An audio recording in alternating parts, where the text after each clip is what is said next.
और ये है वलियों का राजा शनि ग्रह या सैटर्न।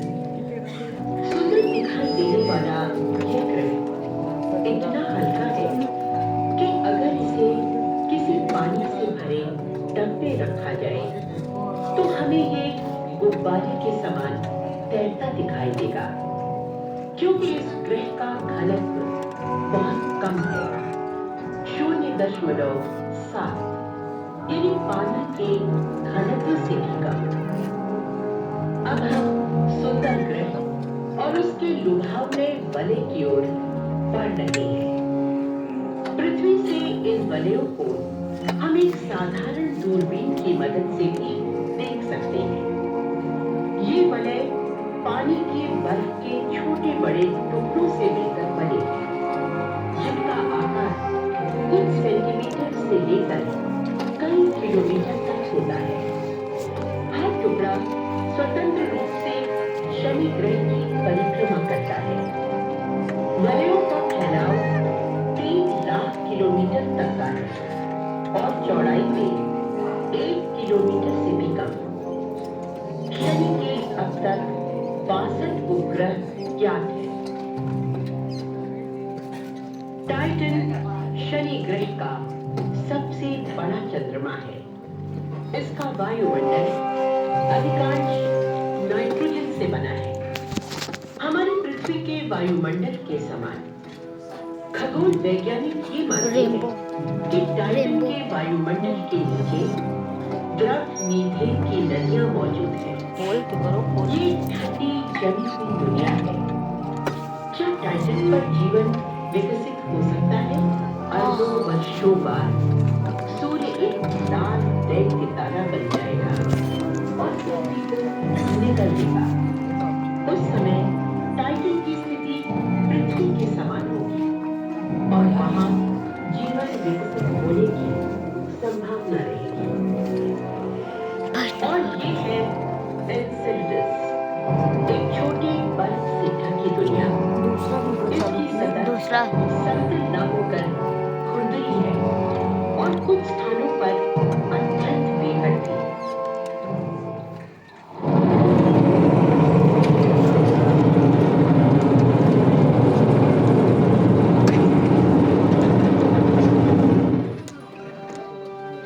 हम कई लाख किलोमीटर की दूरी तय करने के बाद इस नीले हरे ग्रह यूरेनस की ओर पहुंच रहे हैं। जैसे जैसे हम ग्रह के और निकट जा रहे हैं, उसके उपग्रहों को और करीब से देख सकेंगे। यूरेनस के 27 उपग्रह हैं। इसके बड़े उपग्रह के नाम शेक्सपियर के नाटक के पात्र पर रखे गए हैं। ये है मिरांडा, पृथ्वी से बहुत दूर लेकिन काफी कुछ हमारे चंद्रमा से मिलता जुलता।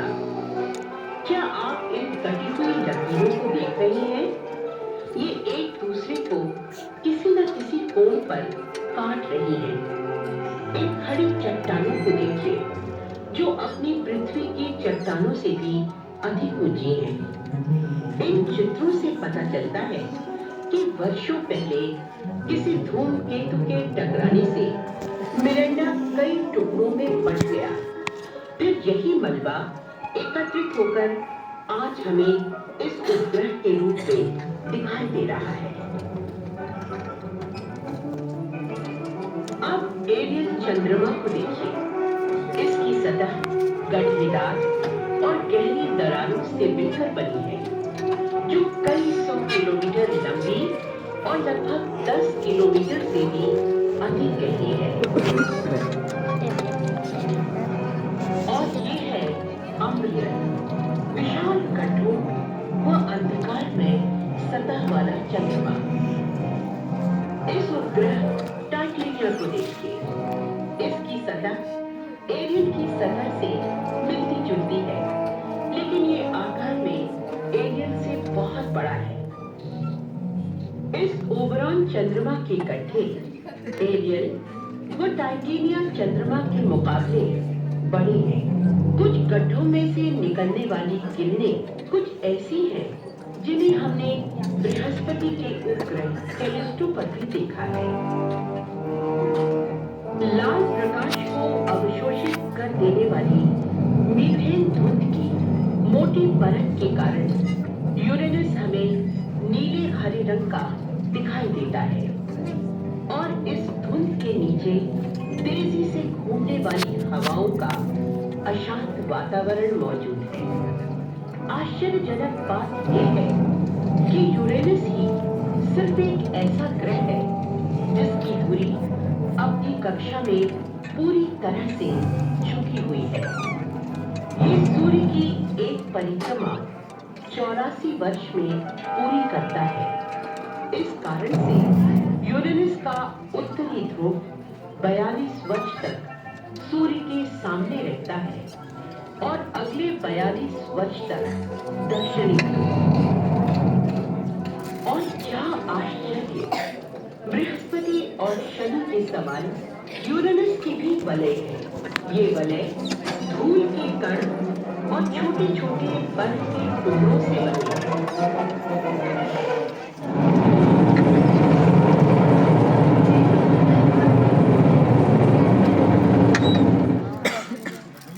और ये है सौर परिवार का सबसे दूरस्थ ग्रह नेपच्यून। इसका चंद्रमा ट्राइटन हमारे चंद्रमा से भी बड़ा है।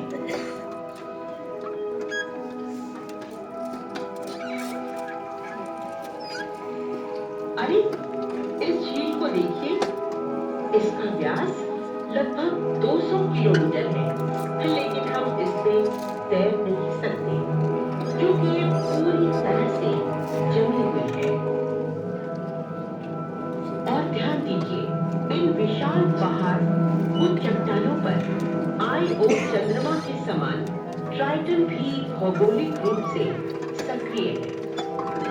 ट्राइटन की सतह से उत्सर्जित हो रहे नाइट्रोजन गैस से लिपटे धूल कणों के ये गुबार गाइजर है जो सतह से 8 किलोमीटर ऊंचाई तक चले जाते हैं। ये सौर परिवार के कुछ ही पिंडों में से एक है जिस पर सक्रिय विस्फोट के चिन्ह मिलते हैं। इस विशाल ग्रह नेपच्यून में लगभग 7 पृथ्वियां समा सकती हैं। ये ग्रह मुख्य रूप से मीथेन का बना है। साथ ही इसमें हाइड्रोजन, कार्बन तथा नाइट्रोजन के दूसरे यौगिक भी मौजूद हैं। नेपच्यून के इस काले धब्बे को देखिए। ये ग्रह के वायुमंडल में चलने वाला तूफान जो बृहस्पति के विशाल लाल धब्बे के समान है।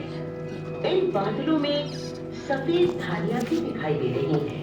ग्रह के वायुमंडल में चलने वाली तेज हवाओं के कारण ये धारियां भी तेजी से घूमती हैं। अरे इस